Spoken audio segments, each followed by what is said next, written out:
Hello, friends. Welcome to the YO Unicorn Lens podcast, where we look at life with fresh eyes through the lens of infinite possibility. My name is Marcy. And I'm Joanne. Together, we will be dreamstorming and talking about co-creating with the universe in order to live the life of our dreams. So today's guest. Oh, you're frozen. Hold, please. Joanne. Am I still frozen? Okay, there you are. Let's do that again. Okay, go. So we have a special guest today for all the way from the UK. Yes, well, she's from Melbourne, Australia, lived in Rome, lived in Italy, and now she lives in England. Yes. And we found her on Instagram, and she is a language teacher. Yes. She teaches Italian, which is what caught our eye, but she teaches other languages as well. Yes, she's the Intrepid Italian, the Intrepid guide. Her name is Michele Frolla, and you'll learn all about the meaning of her name in our interview we had. Oh my goodness, she is adorable. It's so fun to finally get to meet you. And do you want to share a little bit of your story with us? Yes. Thank you so much. Thank you both for having me today. It's really exciting to connect with you both, especially through the internet. Right? You joined one of my courses, and you invited me on here, and I'm thrilled to be here. So thank you so much. So I am originally from Melbourne, Australia, and I grew up in a mixed family, as in my mum is Irish Lebanese descent and my dad is Italian.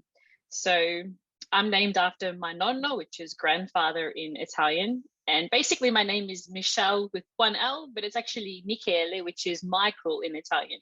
Because as the tradition goes, you're supposed to name your children after your parents' names or your grandparents' names.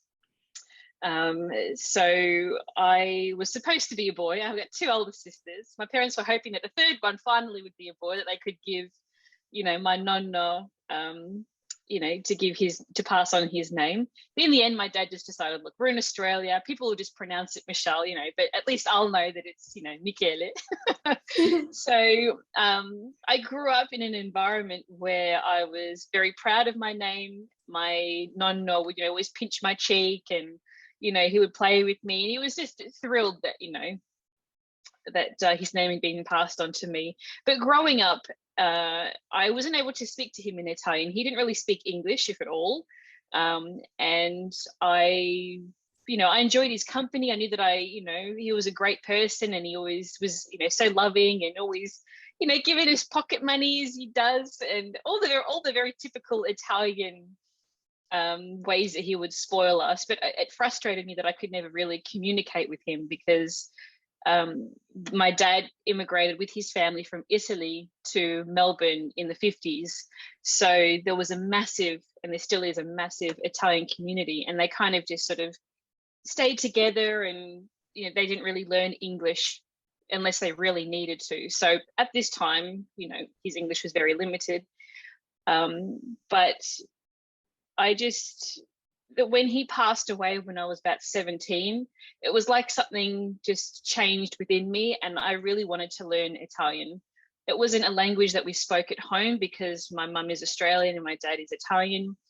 And it just sort of, they're like, they couldn't decide what to teach us anyway, because they speak a dialect, but then there's standard Italian. So there was a bit of backwards and forwards, and in the end, we didn't learn it.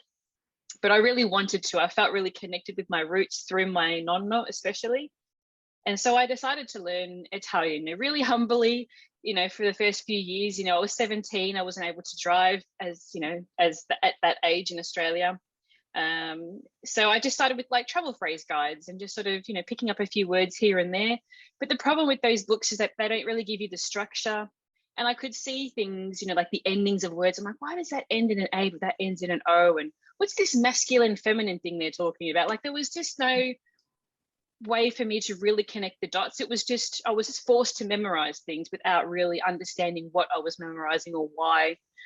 So it took me a few more years, and then this was in my early 20s when I was driving. I was a bit more independent. I had a job. I was going to university, and that's when I started to do evening lessons. And then that sort of spiraled, and I was doing 3 lessons a week. And then I was also spending a lot of time at the at different Italian restaurants, because there's a big Italian community. There would be the Melbourne Italian Film Festival. So I would, over the course of 2 weeks that it was running, I would literally binge watch. This is before Netflix. I would binge watch 2, sometimes 3 movies a day, especially on the weekends. So the morning, afternoon, and evening film. I would go there after work and try and squeeze in 2, so I'd have to leave work a little bit early to get there. Like, I was obsessed. I was trying to do everything and anything I could just to expose myself to the language. And it just, the more I learned, the more I wanted to learn. And it got to a point where I was at a B1 level, so it's sort of like a lower intermediate. And I decided that I was going to take the leap, or take the plunge, and to move to Rome, to move to Italy, and to really sort of try and take my Italian to the next level, but also just go back to my roots a little bit. And I kind of, the more I learned Italian, the more I felt a little bit disconnected from my own sort of Australian upbringing, even though I love Australia to bits, but I was missing that sort of emotional connection that I had with the place and with, you know, the people and the culture. So that's why I went to Italy, to sort of, to explore that, to see if it was maybe a better fit for me. So I did that, and I lived in Rome. I worked in an Italian company right in the heart of Rome, in the Jewish ghetto, the ghetto. And I had to pinch myself. Like, it didn't feel real that I was walking past the Colosseum on my way to work. Like, who even says that? Oh yeah, I'm just, you know, I'd call my dad, you know, in the morning as I was going to work, just to, you know, check in, and he'd be asking me, where am I? And I'm like, it feels really silly to say this, but I'm just walking past the Colosseum. Wow. Or I'd call my friends at lunchtime, and there'd be a fountain behind me, and she's like, oh, shut up.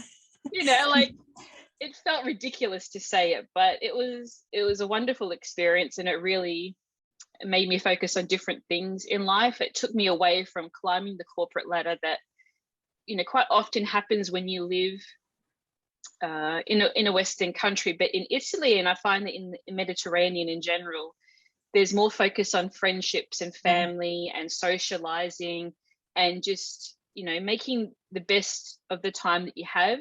So I was, you know, while I had a really great job, I found that my ambitions in terms of wanting to get into a higher role weren't as important to me anymore. And it was the friendships that I made while I was there that just really made my time there really transformative, and made me have gave me a different perspective on life.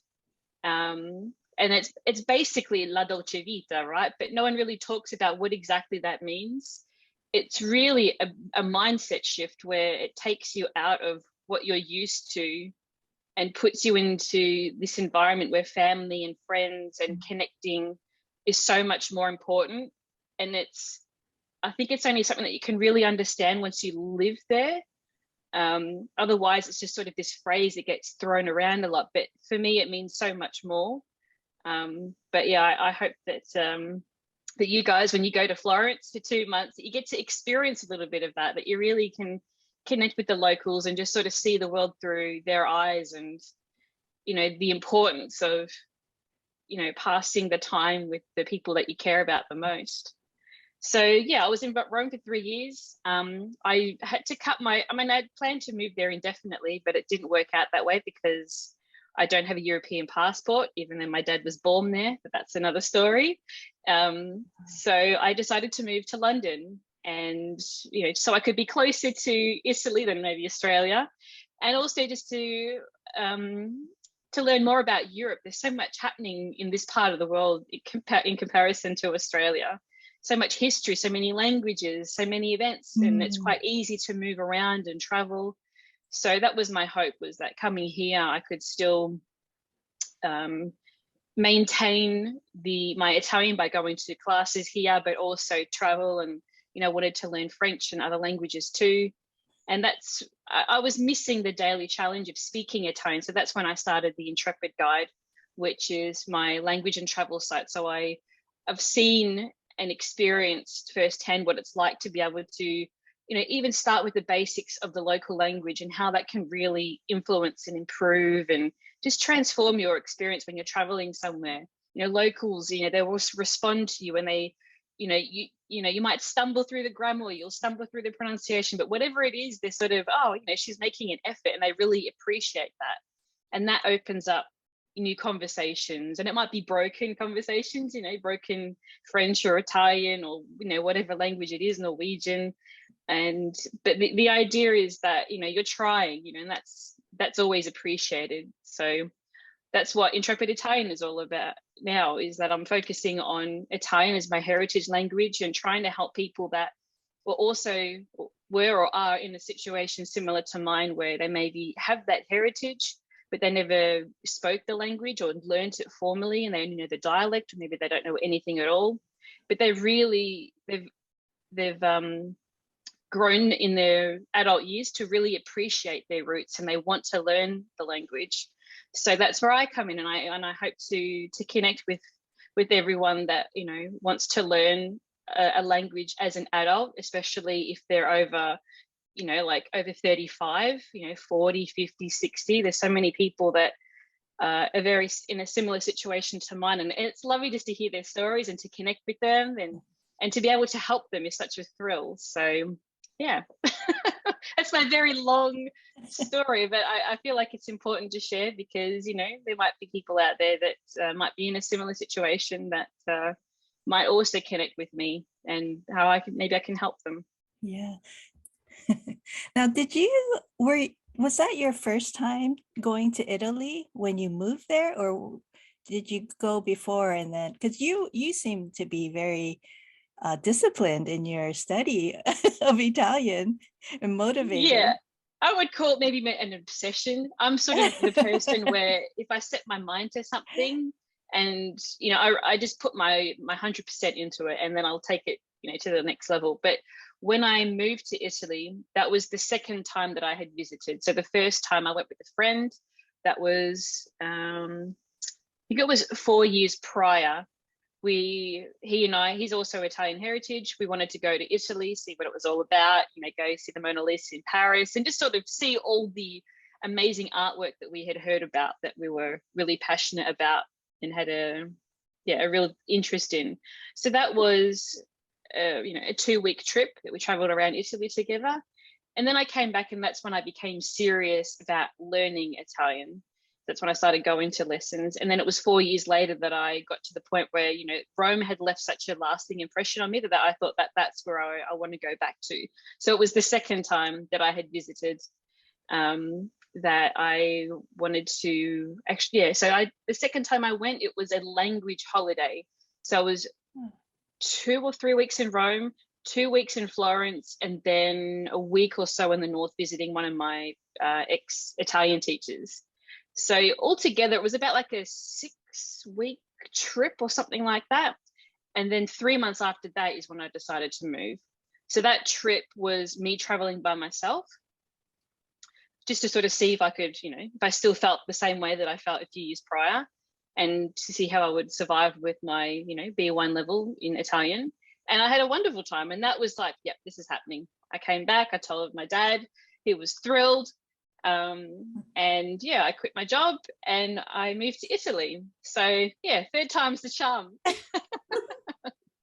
What is your language holiday? Because does that not yeah, language holiday. Sorry, maybe not everyone knows what that term is. Might be a bit of a piece of jargon there, but a language holiday is basically where you go abroad and you study that language. So for me, when I was learning Italian, I did a study abroad. Now, it's not like going to a university and I'm, doing my degree there. It's basically continuing your studies in the place where that language is spoken. So you can do, you can stay there with a family. So it's like a homestay. You can stay with other students that are doing something similar. or you can stay by yourself. And this is usually organized through your school that you may have. So for me in London, the most recent one I did was going to Norway to do a Norwegian language holiday. So my school here has a sister school, so they're part of like a network, and they organized it. So I went there, they organized the accommodation, and you can choose. There is different sort of ways that you can do it, but the idea is that I just take my language classes there, and then I have that in the morning, and in the afternoon I'm free to go and implement what I'm learning. So that's basically what a language holiday is. So I did, the first one I did was in Rome. I did that for 3 weeks, I think it was. Then 2 weeks in Florence. And both times I stayed with families, because that's just sort of a nice way to get a foot in with the community. You get your practice speaking the language at home. They take you around and treat you as one of their own. So if you go there by yourself, it's a really lovely way to experience the country and the city and wherever you're going to. And yeah, I ended up staying in was it a convent? I think it was a convent in Florence. So I stayed with the nuns. Wow. I mean, it wasn't super ideal because they had a 10 o'clock curfew, and just meant I had to watch my clock, my watch. But that was another experience. There was lots of other students staying there, traveling by themselves, and that's what happened. But yeah, you can obviously choose where you want to stay and who you want to stay with, but yeah, that's what happened. That sounds like so much fun. That sounds like it is. Yeah, I think and we should have that. another... Because a lot of these things sounds like when you're in university. So it's like they should have it for older people. Yeah, I mean, there's no age limit to doing a language holiday. No, you join.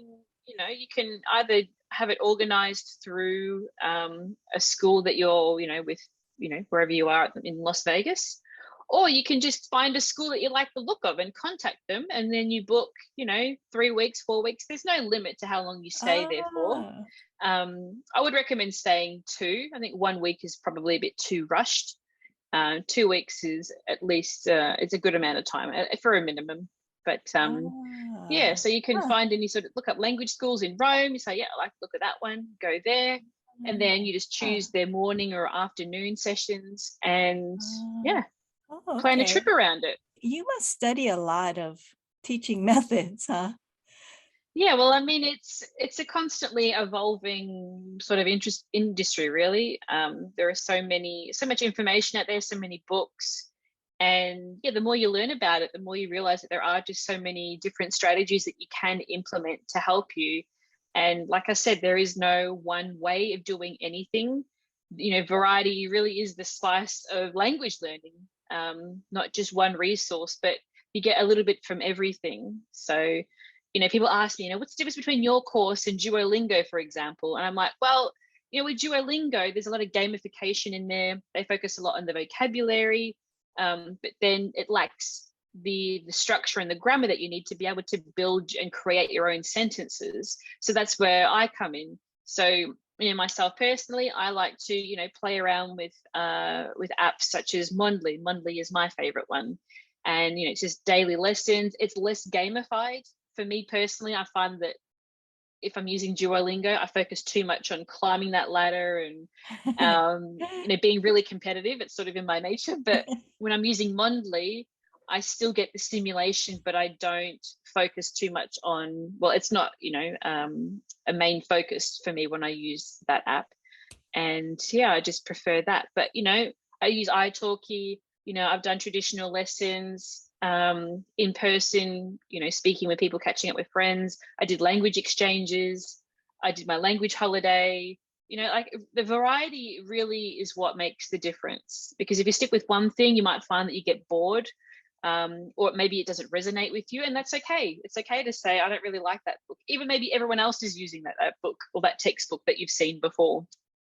It doesn't mean that it necessarily has to work for you, and you shouldn't feel guilty that it doesn't. Different things resonate with different people. So yeah, I would definitely say to try and have a variety and use different tools and methods and resources to get the benefit out of it, and keep it interesting, and to keep you progressing and moving past any plateau. any plateaus that you may have.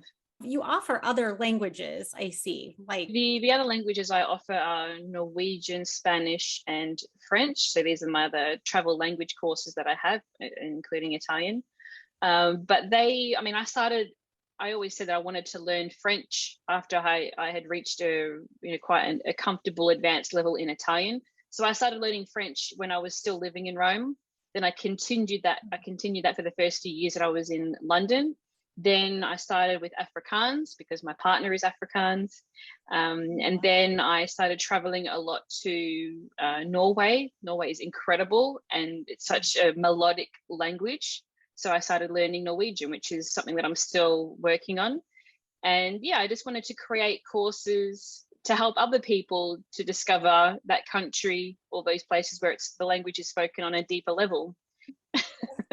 well, I feel like if I could pick a superpower, that would be my superpower, to be able to talk to anyone, all the different languages.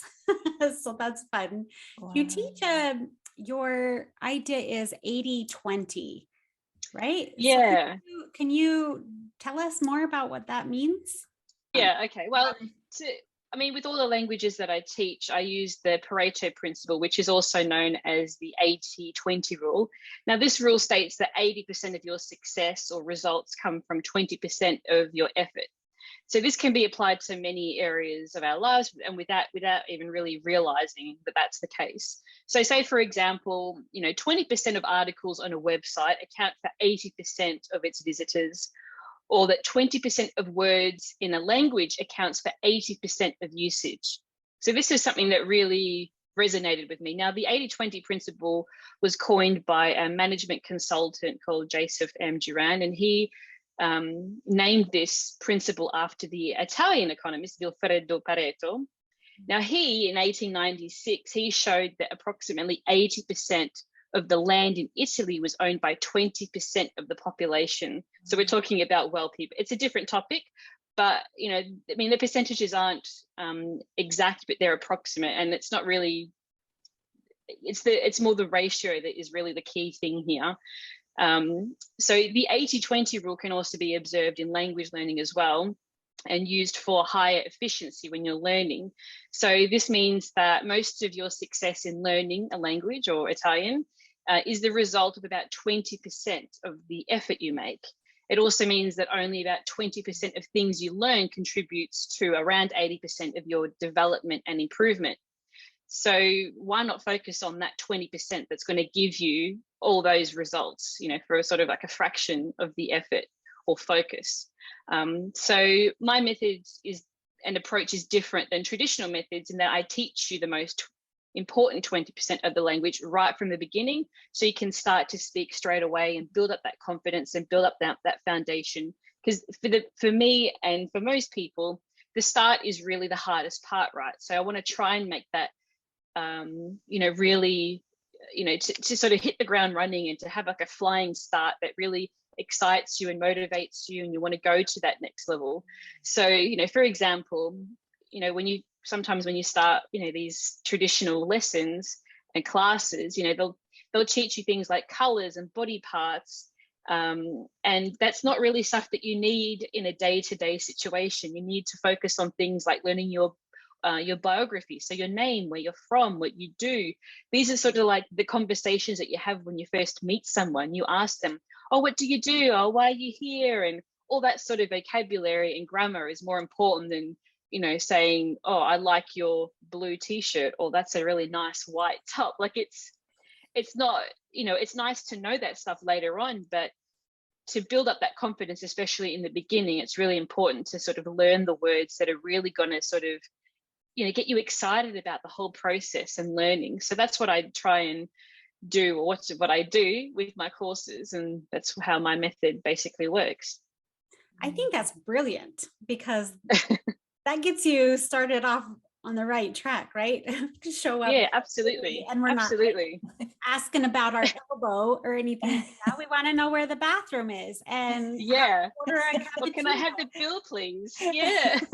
What's your favorite restaurant? That's gonna be all about Yeah, food. can you recommend? Can you Yeah. recommend where we can go for dinner or for lunch? Or yeah, absolutely. So that sort of stuff, especially for travel. There are so many. I mean, there's usually a pretty short list of the usual things that you will ask, like how much is it? Where is it? Do you have all these sorts of things? And then you add in some vocabulary here and there. You know, if you're buying tickets or you're asking for directions or just introducing yourself, asking someone how they are, the hellos, the please, thank yous. That's the stuff that gets used a lot, and that forms part of that 20% of the language that you use in 80% of the time that you're traveling somewhere. So yeah. I signed up a while ago thinking, okay, right, as soon as I get it, I'm going to start studying. And I have not yet I don't have a discipline schedule yet, but I have gone through a little bit. And what I like is that there's a section where you have a very basic conversation, but a script. And at first you have everything in there. And then slowly you start removing words so that I have to fill it in. And then I was like, oh my gosh. And very simple things, but I was like, oh my gosh, I'm really having to think about this. And it was really like a brain exercise, which I really like that way you have it in there. So I've been was studying Japanese before this, and I realized, I do feel a difference as I get older. My memory, I'm like, well, I just said that word, now I can't remember it. But what do you recommend, like just setting aside time every day just to do a little bit at a time? Would that be a good? Yeah, so that's, I mean, you've touched on a few points there that come up a lot, and one of them is especially sort of making the time to actually sit down and learn. So we all have a finite amount of time. We're all super busy, and and there's also the initial struggle that you might have in even just getting started. You might be a little bit daunted or nervous about the whole thing, but as soon as you start to do anything, you realize that you had nothing to really worry about in the first place. Like, I know it's a drag to put on your shoes and put on your gym gear and go to the gym, but once you're there, you're like, yeah, you feel like the endorphins start to kick in. So I feel like if you can just get over that initial hump, and the way I like to do that, even outside of language learning, is just to do a little bit of something towards it. So you just could be reading one paragraph of something, and you might see something that just sort of, oh, that's interesting, and then it might encourage you to want to read more, or you just do one exercise, or you just read one module or one lesson or whatever it is, just to sort of get the wheels in motion, because that'll give you the momentum to keep going. So that's one thing. The other thing about time is that, we all want to do certain things in life, but you really have to make language learning, especially a priority. Learning a language there is no end date. I'm still learning words in English, for example. I'm still, maintaining and wanting to improve my own level of Italian. It's not something that there is, end goals. The only end goal you can have is like, yes, I've completed this course.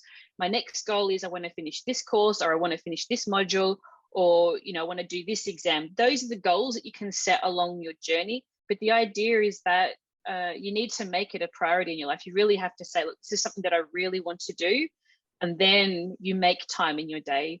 So in terms of memory, which you touched on before, one of the things that you can do to help with that is to, instead of just cramming and doing 1 hour a week, you're better off doing 10 minutes a day.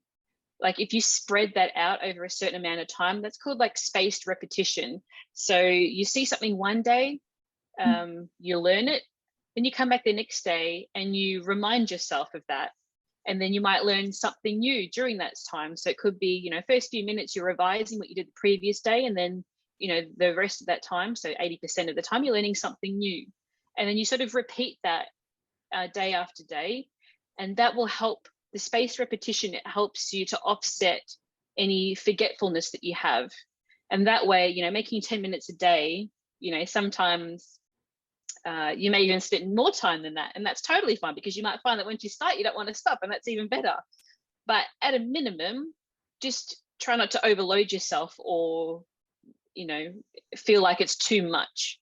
So if you can start with the 10 minutes, it feels more achievable than, you know, doing an hour a day. Like saying that's like, oh, you know, I really need to rearrange my day for that, or I need to get up earlier, or I need to go to bed later, or I need to skip my lunch break and do it. The idea is that it should always be pleasant. You should never have any stress involved when it comes to language learning. It should be a joyful experience. You know, you will hit those plateaus, and you might hit a wall with your understanding of something. That happens to everyone, and that's part of your learning. It just means that you maybe need to find a different resource to help you to get past whatever you're currently struggling with. But there's always something, right? There's no one resource for everyone. I have used plenty of resources and continue to do so, because I get something different from each of them. So yeah, hopefully that helps. Yes. I think I just got like a major life lesson right there, right? Because that's just life, right? But it's not one and done. And like, I'm still learning the English language. I never really thought about that, but I totally am. Yeah, absolutely. And it's also thrilling to learn certain things. You know, even though I live in England, there are certain terms here that they don't understand that I say, and vice versa. There are certain American English expressions that you say that I have no idea about, and vice versa when I talk in, colloquial Australian. So it's, it's thrilling. It's like, oh, that's how they say it. Oh, I wonder why that is. And there's always like an interesting story behind it. With idioms especially, there's always a story to learn. And that's the same way that I feel about Italian. I find it really thrilling to learn something new, and to put it into practice. Yeah. Well, what's your favorite word? Oh, my favorite word. Oh, I don't know. I've never really thought of my favorite word. Do you have a favorite phrase? Because that La Dolce Vita. Oh, okay. Like, I have a favorite phrase, yeah, but not a favorite word. Okay, your favorite phrase. My favorite phrase, it's basically a proverb, and it's a tavola non si invecchia mai, which means at the table one doesn't grow old. And this circles back to what I was talking about in the beginning, which basically means that time slows down when you're at the dinner table, enjoying a meal with loved ones. Like nothing else matters. This is the time to savor. This is what we're here for. I love that. Yeah, it's really lovely. I love that so much. Can we learn that? A tavola? Is it with a V? Tavola. With a V, yeah. A tavola. A tavola. Non s'invecchia. Invecchia, which means to grow old. Mai, never. So a tavola non s'invecchia mai. Oh my goodness, I'm gonna have to write that down. I just put it in the chat. That's a really good phrase. A tavola non tavola. So the A in Italian is an A sound. A tavola. Tavola non. Tavola non si vecchia mai. Vecchia mai. S'invecchia. Sinvecchia. A tavola non si vecchia mai. Brava. when we were in Italy, we've only been there once before, but I think what the word we came back with was scarpetta. Oh yeah, scarpetta. The waiter taught us, meaning to kind of scoop up the clean the plate. Yeah, to mop up the sauce or whatever's left on your plate with a piece of bread. Fare la scarpetta, which basically means a little shoe. Yes. That became my favorite because the food was delicious, and no, I wasn't leaving anything behind. Scarpetta. Yeah. Yeah, scarpetta. Yeah. It's lovely. So you have something new coming up. And from what I read, I think, oh, this is really good because like we, you study Italian while you're at home and then you go there and then suddenly people are talking so fast and it's like you can't catch anything. And it's like, what? And then your mind kind of goes blank. So tell us about this new program. It's something about learning just one step, a level above what you know, Yeah, something like yeah, that. You can explain it better. sure. So I have three flagship courses, which are the grammar courses, which is Intrepid Italian for A1, for beginners, which is A1, Intrepid Italian for advanced beginners, which is A2, and then Intrepid Italian for intermediates, which is B1. Now, this follows the common European framework of reference for European languages. So everything is got a level. So anyone that's interested in getting Italian citizenship, or they'll need to get like a permesso di soggiorno, permission to stay, they'll need to pass, usually it's a B1 exam. So that's what my courses go up to. So they're the courses that I focus on teaching the grammar and the vocabulary. Now, another thing that I realized, personally for myself and students, what they struggle with is the understanding of the everyday colloquial, fast Italian. And that's something that I really wanted to focus on helping students with. So, there's two extremes that we're given as learners of Italian or learners of languages in general. It's the classroom experience where the teacher speaks really slow, they use lots of gestures, they make sure that you've understood, and they'll be like, let me know if you haven't understood, and they'll explain it to you in another way. And then there's the complete opposite of that, where you're watching movies on Netflix or TV series and it's all, like super fast, lots of expressions, lots of accents, lots of dialects. Even Italians, they will need subtitles in certain films that are set in, really regional parts of the country. So, forget about if you're learning a language, if you're learning Italian, as a beginner, it's a real challenge. So you've got the super, like someone there that's taking it really slow, and they'll ask, they'll repeat it to you. And then you've got the native environment where they don't slow down, they talk at their normal pace. They might slow down if they realize that you're a beginner, but you still have to react a lot faster than you would in a classroom environment. So I wanted to create something in the middle, something that will help train your ear and help you to think a bit faster, so then you are prepared for the real world situations where, the speed at which a conversation progresses is a lot quicker than what you're exposed to in a language class, for example.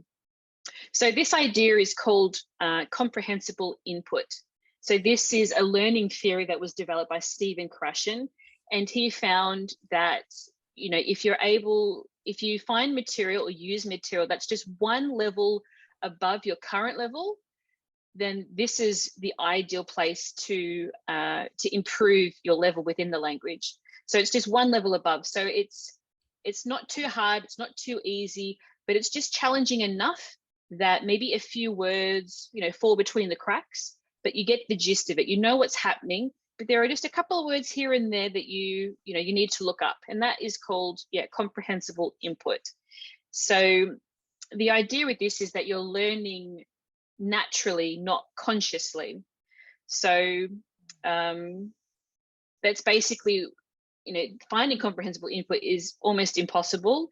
It's really hard to do that because we are offered the extremes between, what we get in a classroom environment and then all that native level, super fast Italian or, whatever the language is.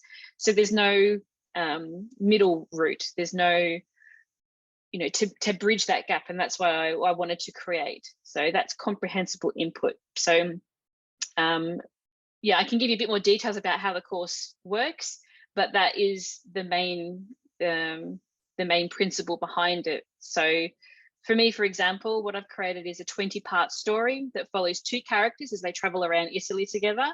And because, I have my focus, especially to helping people, is that I want to travel to Italy. So this is why it's a travel themed course. So there are two people that you follow around. They speak everyday colloquial Italian. So that means you'll hear the everyday expressions. You'll hear the turns of phrase that they use. And there's also grammar notes, so that it gives you like a high level explanation of why certain grammar was used. There's also a vocabulary list and an expression list, so you can get all of that, so you don't need to go and chase all that up on the internet or in a dictionary. You get cultural notes as well. So in one of the scenarios, they're eating in a restaurant and fare la scarpette comes up. So I talk about that in the grammar notes, what it is, because it's, you know, it's a big part of Italian culture and not everyone knows it, right? So I wanted to include those little cultural notes that are, you know, really valuable and really interesting to learn as well. And then at the end, there is the quiz. So just sort of to help you to, again, jog the memory and make sure that you've understood or remember what you have learned. So these are audio-based courses. So the idea is that you listen to, it's between a 1 and a 2 minute piece of dialogue. You listen to it all the way through to understand, again, what's happening, the scenario, the situation. Then you listen to it a second time, but this time is where the dictation part comes in. This is where you're really focusing on what you're hearing, or maybe what you hear, but you don't quite understand. And this is when you start to write things down. So you write down exactly what you hear, like in a dictation exercise. Now, this works in two ways, is that it forces you to really focus on what's being said. And it also helps to, with your spelling and writing skills. So you understand, you know, how certain accents are used on the letters, if you've maybe forgotten, you know, which way the accent goes on perché or università or whatever it is. And it's, so the idea is that you listen to it in 5-second intervals, I guess. You stop, you write down what you hear. And then you get the transcripts, of course, so you can check everything. But the reason why, I mean, it might sound a little bit old-fashioned, you know, to write things down when everything is online. But the idea behind physically writing things down is that we do process things better when we are writing it down. There's more of a hand-to-mind connection. And when you write it down, sometimes you don't even need those notes later on because you've already processed everything. It's a different feeling and a different way of interacting with material. So I always like to include a handwritten element with every course that I create. So that's why you had that exercise there of filling in the blanks for those scripts with the conversations. I slowly take away words and you have to really think, but it's also that pen to paper that makes such a difference. So it works on various levels. But yeah, that's the course, the Intrepid Italian for Confident Conversations, it's called. Oh, wow. So you have a few different levels. So how long does each section take, do you think, on average? Yes. So, I mean, the reason why I have lifetime access for all the courses, so they're all pre-recorded lessons, and I give lifetime access. So it depends on your schedule. So I don't pressure anyone to follow, you know, how long it should take or how long they think it should take. It's literally at your own pace. There is no judgment. That's really important. There should be no stress, no comparison. So there are 17 modules per course. Now, I would say that I would allow, you know, 3 months or so if you were working at it solidly, you know, over the course. You know, say you did a module a week, for example, that would be quite achievable. But, you know, you can stretch this out for as long as you like. The idea is that, you know, only move on when you feel comfortable with the material that you've learned. So, yeah. Well, lifetime access, you can always pop back in. So that's exactly. Nice. Yeah. Because that's one of the benefits, right? Like when you have a live lesson, there is no going back and rewatching it, you know, especially if you're in a classroom. But this, you know, you can go back and read and watch the video lessons, go through the exercises again. You might take a break and you're like, oh, I forgot all that because I haven't been looking at it for such a long time. You know, I need to go back. You know, life gets in the way, it happens, right? But the idea is that I wanted to make sure that people didn't feel guilty about that. And that's why there is the lifetime access and everything is pre-recorded. So there's no worrying about, you know, different time zones or, you know, different schedules and stuff like that. Well, I'm excited about, you know, when we're in Italy, I mean, we're going to have the perfect, you know, atmosphere to go out and really practice and connect with people. That's going to be exciting. Yeah, I'm looking forward to that. You know what? And you can start as soon as you get on the plane. If you're on a plane where you have cabin crew that speak Italian, you know, just start to get used to playing around with the language. You know, they usually have like a little flag on their name tag. Just, you know, you can laugh your way through it. You can stumble your way through it. It doesn't matter, because I want you guys to start using, you know, even if it's just a few words, that, you know, just start playing around with it and get comfortable with it, because as soon as you get there, you might be really daunted and overwhelmed. But if you start to play with it as soon as you board the plane, and even at immigration, I will always, you know, strike up a conversation with the customs officer. You know, there's always something you can say. And it livens up their day too, because they just sort of, you know, slap on a stamp and then next. And I'm like, you know, hello. And if I'm in a country where I really don't know the language, I'm like, how do you pronounce this again? I'm not quite sure. And then they'll help me through it. So it's something that I always do. I make a rule that as soon as especially when I get to customs, I'm like, how do you say how are you? And then sometimes I'll be giving you like a long explanation, like, well, we say it this way. Like when I went to Austria, I said, how do you say good morning? And like, oh, well, we say it here.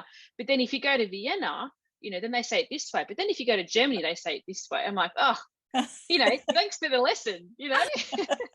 Wow. Yeah, because there's Austrian German, and then there's, you know, German, and yeah, lots of different variations and dialects. But yeah, it's fascinating. Yeah, well, I get lost in like the informal and formal. So then I'm thinking, I don't want to make a mistake and use the wrong hello, like ciao, or what's the salve. Salve. Salve is like saying hello, yeah, or buongiorno for good morning. Yeah, salve is a good one. Salve is, yeah, it's a safe one to use. But I usually like to follow the lead of the person that talks to me. If they say ciao, then I'll say ciao. If they say salve, I'll say salve. If they say buongiorno, I'll say buongiorno. So I kind of let them lead the way, because it can be difficult to know. Sometimes it comes back to age. When I was a bit younger, I would always get the informal tense. But now that I'm a bit older, I'll be like, oh, signora. Before I was signorina, I was, you know, miss. But you know, if they see that you're not a native speaker, they're not going to be offended. Italians are very forgiving. They just love that you're making an effort. So yeah, don't let that hold you back. Just jump in, and then yeah, they'll correct you. So yeah, you'll be okay. You're in England right now. Do you eat late there too? We found out that Italians eat late. Yeah, no, they do eat really late. They don't eat before 8 o'clock. They usually eat around 9. That's because they have like their aperitivo, which is just after work around 6 o'clock, where they'll have, you know, their drink, the Aperol Spritz or a wine or a beer or whatever it is. Then they usually have like something to stuzzicare, which is to nibble. And yeah, that sort of ties them over until they'll eat, you know, later in the evening around 9 o'clock. And yeah, so it's not until, you know, usually 11 o'clock or 12 o'clock that they'll go to bed, or they'll just go out, sit in the piazza and watch the world go by. You're gonna become a night owl. A little bit. I'm a night owl anyway, it's fine. But in London, in the UK, no, it's similar to you guys, where you eat dinner around 6-7 o'clock. Yeah. Yeah. Well, that sounds a lot better now that I know that, like, they're having appetizers. Yeah, right. Like, they're still right. nibbling. You're Yeah. not. Yeah. I can't wait to eat till 8. Yeah. They also, it depends on, you know, when they have lunch, but they don't really do breakfast like, you know, we might do in Australia or the UK or in the States. It's usually just, you know, a pastry or some cured meats and a coffee. And then they'll have, you know, a bigger lunch, and then they'll have, you know, a big dinner. So if they have like a late lunch around like 2 o'clock, that sort of ties them over for a few hours before spritz time, aperitivo. And yeah. Well, Michelle, as we start to wrap up, just can you let people know where they can find you? Yeah, sure. Take your classes. Sure. So my website is called theintrepidguide.com, the Intrepid Guide. You can find all my articles, my courses, my travel phrase guides there. I'm also on Instagram. I have 2 Instagrams. So I've got one, which is Intrepid Guide, and Intrepid Italian is the other one. And that's where I post daily lessons in Italian. So if Italian is your focus, then definitely follow me there. Send me a DM, say hello. I love messaging and hearing more about people that follow me. So yeah, those are the main platforms. I also have a YouTube channel. But I've got two: Intrepid Guide, the Intrepid Guide, and Intrepid Italian with Michele is the other one. Well, anything else that you'd like to share before we sign up? Yeah, so I've just opened up registrations for the 3 grammar courses that I have just mentioned. Now, it's something that I have to open and close them because there is sort of a big influx of new students that come in, and I like to welcome everyone at once. And I thought I'd do it in January. It's the start of the year. Everyone's really excited. And especially, you know, summer is around the corner. We want to be prepared for it. So registrations are currently open, so they can join. And yeah, they'll be open for 2 weeks and then they'll close. But there is a waiting list if you do miss out. But what I'm doing this time is that if you get the bundle, so all 3 courses, it's 3 for the price of 2. And I'm also throwing in the conversations course for free as my special gift to help you guys a little bit more. So, wow. Yeah. Oh, that's amazing. Yay. Generous. All right, let's hurry and sign up. I know. So when is the closing date? Because I think the closing date is the 6th of February. So that's 6th. midnight Los Angeles time. Is that okay? PST? Yeah. Okay. Yes. They have a couple weeks. Yes. Yeah, a couple weeks. Quick.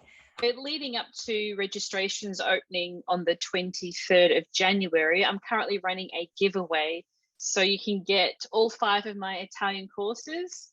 So that's Intrepid Italian for travel. So it's focusing on travel related vocabulary, which is what you joined. And then I've got my 3 grammar courses. So Intrepid Italian for beginners A1, for advanced beginners A2, and for intermediates B1. And then there's also, I'm including my new course, which is Intrepid Italian for confident conversation. So you get 5 courses, the complete pathway basically to going from 0 to hero to, you know, really skyrocket your Italian this year in 2022. So yeah, that's happening, and that winner will be drawn on the 22nd. And if you want to enter, then you can just go to my Instagram bio. There is a link in the profile which has win Intrepid bundle. Just click on that and you just enter. It's super easy. And yeah, you can also find information on my website. But yeah, that's how to enter. Good luck. I know. Well, it was so nice to meet you and talk to you. Likewise. Thank you again so much. What a thrill. You have to practice your a tavola non si invecchia mai. Yes. Yes. Yes. That's a really great phrase. Mai. Yeah. A tavola. A tavola non si invecchia mai. Brava. You got it. See what we just did there is spaced repetition. I mentioned it to you, you know, like maybe 15 minutes ago, and then I just reminded you again, and it came back a little bit easier. So the next time you do it, it'll be even easier. So that's what spaced repetition is. And have a wonderful time in Florence. Let me know how it goes. All right. Definitely. Thank you. Well, thank you again so much for reaching out. Thank you for saying yes. Yeah. It's always happy. Well, have a wonderful day. Thank you. Have a great start to the week. And yeah, speak to you again really soon. Yes. Right. Okay. All right. Thanks again. Bye. Ciao. Ciao. Look at us reaching out to people we barely know. You know, we're just making friends all over the place. Yeah. Apparently we need to go to Australia because we're making some Australia. I know. Huh? Yes. I signed up for her giveaway. Yeah, me too. That's an amazing giveaway. It is. And it's worth a lot of money. And her courses are just exactly the way I learn. Yeah. Yeah. I mean, there's no sense in getting lost in those. You know, that's what happens. You get lost in some of those early stages of things that don't really matter right now. You know, learn the things that you're going to learn the things that you're going to use right now. And then those other things will come in as you practice and have conversations with people. At the table, one never grows old. Yes. A tavola. So I bet that's table. Non s'invecchia. Invecchia. S'invecchia means probably grow old. My non is not.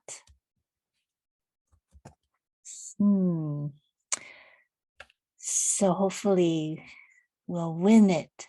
Well, whoever wins it, I'm happy for them. Whoever wins. It's a great value. Yes. Okay. I'll talk to you later. Okay, bye. Yeah, bye.